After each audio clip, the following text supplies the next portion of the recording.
নিপা ভাইরাসের কোনো প্রতিষেধক নেই, তাহলে কিভাবে সম্ভব চিকিৎসা? কি বলছেন ডাক্তাররা?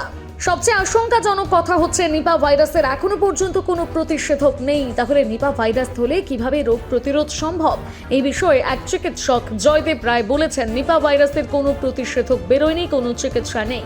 কিছু ওষুধ পরীক্ষামূলকভাবে ব্যবহার করা হয়েছে, কিন্তু কোনোটাই কাজ করে না ঠিক মতো।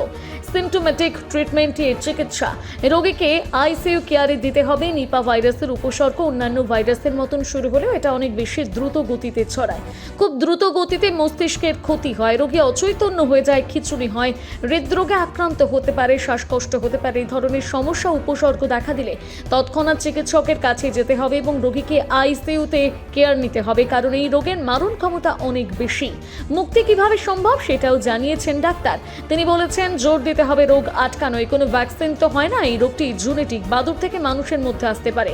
খেজুরের কাঁচা রস বাদুড় খায় বা কোনো ফল যা বাদুড় মুখ দিলে তাদের লালা রস থেকে যায়, সেখান থেকে সংক্রমণ ছড়ায়। সবসময় যে বাদুড় থেকে মানুষের মধ্যে সংক্রমণ ছড়াবে তাও নয়, আক্রান্ত মানুষ থেকে অন্য মানুষেরও সংক্রমণ হতে পারে।